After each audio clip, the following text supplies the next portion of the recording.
Good morning, everyone. I'm Dr. Sadia Sayyed, and today we'll be discussing the clinical topic asthma because asthma is a very common clinical entity which is seen often in OPDs and IPDs where patients at times do require admission.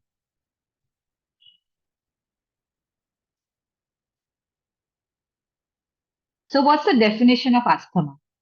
Asthma is a chronic airway restrictive diseases. Keywords are chronic, it's not acute, not of short duration, it's a long lasting illness. Airway restrictive, it restricts the airway in contrast to obstructive airway diseases, which is a total different entity, which involves airway inflammation, intermittent airflow obstruction, and bronchial hyperresponsiveness. The three key features are airway inflammation, intermittent airflow obstruction, and bronchial hyperresponsiveness.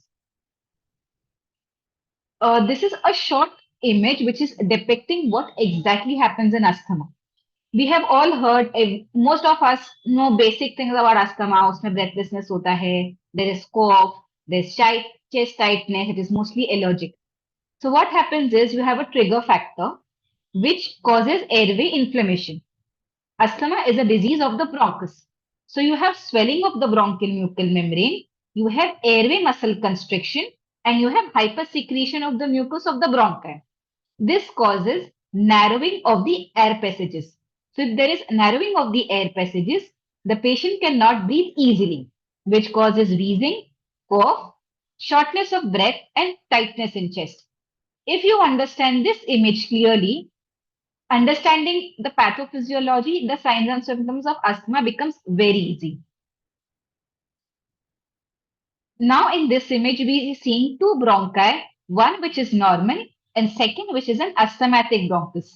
So the lung without asthma has the muscles relaxed of the bronchi, normal airways and normal amount of mucus which is usually present. Now in a lung with asthma, the smooth muscles constrict, there is tightening of the muscles, there is swelling of the airways, there is hypersecretion of the mucus causing clogging of the airways, and hence there is difficulty of the air moving in and out. So what happens in airway inflammation? The mechanism of inflammation in asthma may be acute, subacute or chronic, and the presence of airway edema and mucus secretion also contribute to airflow obstruction and bronchial reactivity. Varying degrees of mononuclear cell and eosinophil infiltration, mucus hypersecretion, desquamation of epithelium, smooth muscle hyperplasia, and airway remodeling are present. So you have a trigger factor which causes inflammation. This inflammation is associated with IgE secretion. Now, IgE is an immunoglobulin. This causes eosinophilic infiltration in the mucus of the bronchi, mucus hypersecretion, desquamation of the epithelium of the mucus in the cavity of the bronchus, causing excessive mucus production. There is smooth muscle hyperplasia and airway remodeling. What happens in intermittent airflow obstruction? So this obstruction is caused by a variety of changes, which include airway bronchoconstriction, airway edema, chronic mucus plug formation, and airway remodeling.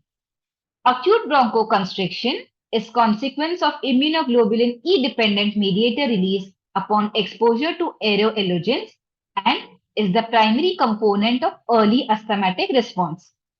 Airway edema occurs 6 to 24 hours following an allergen challenge and is referred to as late asthmatic response. Chronic mucus plug formation consists of an exudate of serum proteins and cell debris that may take weeks to resolve. Bronchial hyperresponsiveness, the key feature of asthma, is an exaggerated response to numerous exogenous and endogenous stimuli. So you have a stimuli which is a triggering factor for bronchoconstriction and bronchohyperresponsiveness. So what are the various types of asthma? Basically, it's classified into two types, atopic, non-atopic. Atopic is allergic, non-atopic is non-allergic. We'll study each of one in the coming slides. So what's atopic asthma? Atopic asthma is also allergic asthma and it occurs in response to allergens. These allergens can be dust mites, pollen, mold. It's the most common type of asthma. Patients will often tell you, we were cleaning the shells and we develop this breathlessness, or there is a change of weather in a surrounding which has triggered this breathlessness. Now, what's non-atopic asthma? Non-atopic asthma is non-allergic asthma, which occurs due to certain change of weather conditions, exercise, infection, and stress, not related to allergy and not related to any allergic manifestations. Now, what drug-induced asthma? Now, drug-induced asthma is a type of non-atopic asthma.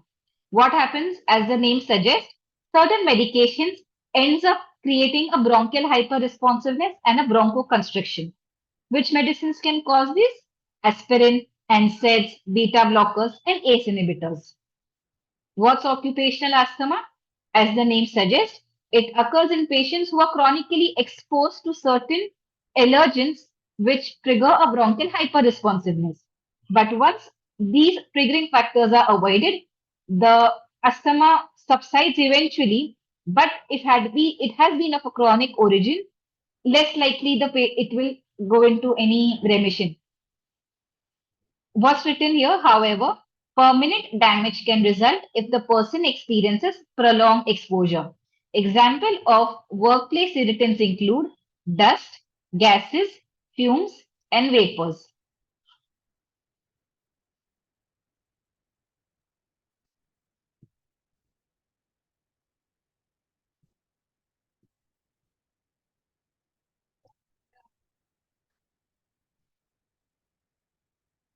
What's exercise-induced asthma? If airways become tight, narrowed, and inflamed during physical activity. Why does this happen? Because we breathe in dry air during exercise. And during exercise, because of sweating, we end up losing both heat and water from the airways. The dryness of the air triggers the asthma. So, what are the clinical features of asthma? As we discussed in the earlier slides, there is bronchoconstriction, hypersecretion of mucus, narrowing of the airways. This causes shortness of breath, difficulty in breathing, chest tightness, wheezing, and cough. This cough is worse change of weather, exposure to allergens, and exercises. The patient will typically tell you that my cough is worse in the late part of night and more in the early part of the morning, because that's the time when the temperature dips, there is coldness which further aggravates the bronchoconstriction. Most of the times asthmatic patients they come to us when the episode has subsided in OPD setup. One of the most important features which we need to remember about asthma is that between the two paroxysms of asthma, the patient is mostly asymptomatic. He will not have any symptom. It's only whenever there is exposure to allergen, the patient develops this response. Now, what are the signs? Suppose if the patient walks through in the OPD, he is asymptomatic, less likely you will have any signs. But if he has just had an episode of breathlessness or is actually feeling breathlessness, in mild cases, the patient will be able to talk to you. He will feel little dyspneic. He'll be able to lie down. But in severe cases, when there is severe bronchoconstriction, the patient will not be able to complete his statement. He won't be able to lie down. There will be increased respiratory rate. There will be uses of accessory muscles of respiration because the patient becomes tired of those. The patient becomes tired with the effort of breathing. Then you have tachycardia in response to hypoxia. Why will there be hypoxia? Bronchoconstriction, amount of air going in is less, amount of oxygen reaching the alveoli is less. That causes hypoxia, which in triggers causes tachycardia. In severe cases, there may be coldness of extremities and cold perspiration. That happens secondary to cyanosis. Another clinical entity in asthma is status asthmaticus, wherein the paroxysms of asthmatic attack occur so frequently and at such a short intervals that the patient becomes extremely breathless. There is complete constriction of the bronchi and there is hardly any air entering the chest. And this condition, the clinical sign in this condition is silent chest. That is, the chest is not moving at all. Such patients require admission and they might need ventilation also. So, what are the non-pulmonary features of asthma? They're usually seen in atopic conditions where you have eczema, conjunctival congestion, itching, rubbing of the nose and eyes. So, how do we diagnose? The diagnosis is predominantly based on the history. cough, tightness of chest, difficulty in breathing, dry cough, and episodic nature of the illness. Between the two episodes, the patient is completely fine. This helps us in differentiating asthma from various other clinical conditions, which we will discuss in the next slides. History of skin disease, a strong family history of asthma, and history of allergen exposure. Signs, wheezing. Wheezing is typically a whistling sound. Sometimes the patient might even describe to us that we get to hear a whistling sound whenever we are breathing in whenever we become breathless. What are the investigations? So when you get a CBC done, it will show eosinophilia.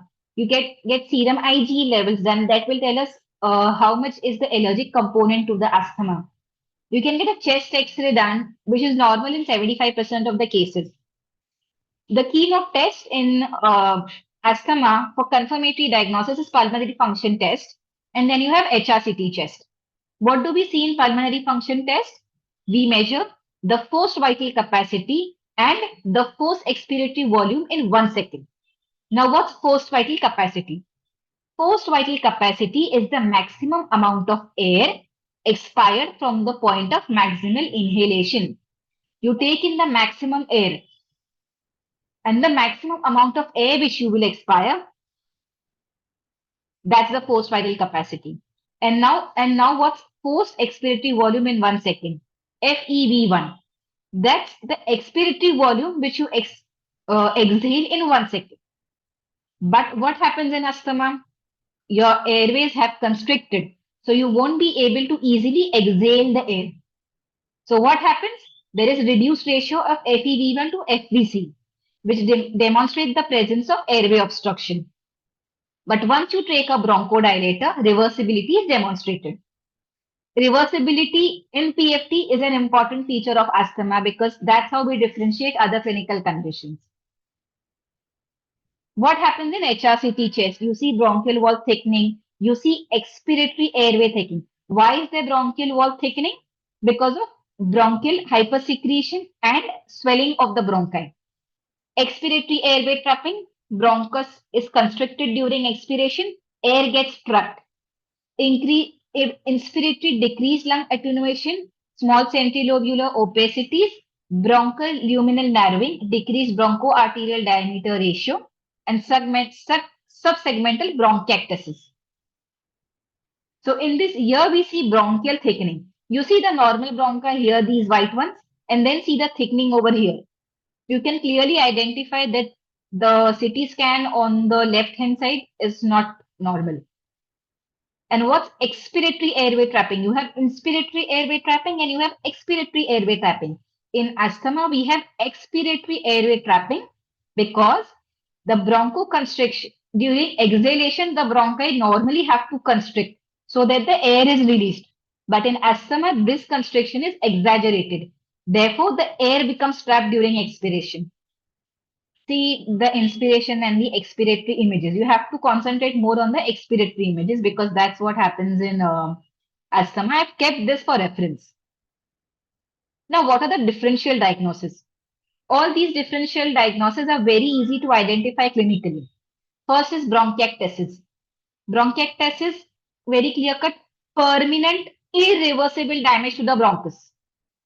Asthma is reversible. Bronchiectasis is irreversible damage to bronchus.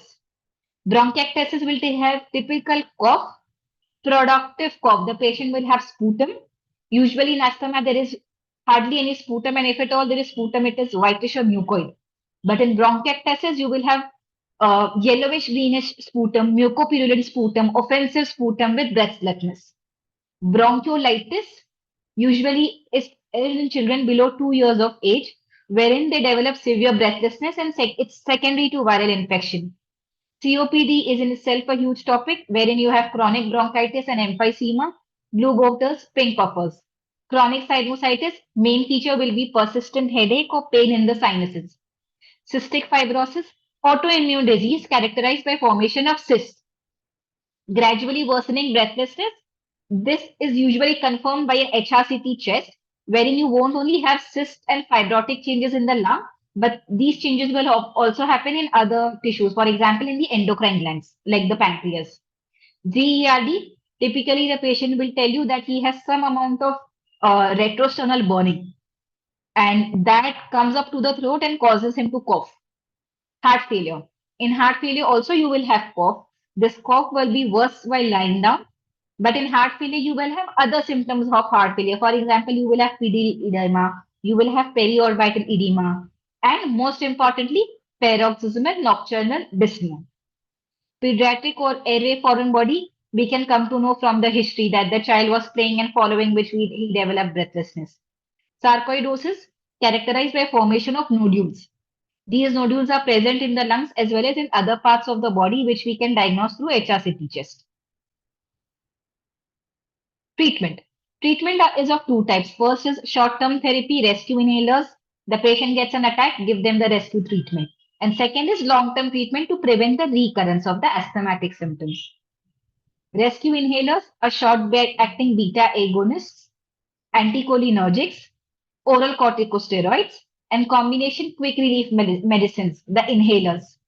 So short-acting beta agonists, anticholinergics, these are usually given as inhalers, the pump which patients use in common terms. Anticholinergics helps us to decrease the mucus, which is a part of the pathophysiology of asthma. And long-term inhalers, long-term treatment includes inhaled corticosteroids, inhaled long-acting beta agonist, combination of inhaled medicines, leukotriene modifiers, which help us in relaxing the smooth muscles of the airways, theophylline, long-acting bronchodilators, and oral corticosteroids. Most commonly, we use a short-term, short-acting beta agonists and corticosteroids. Patient responds to these most of the times. Long-term requirement is combination of these inhaled medicines. Thank you.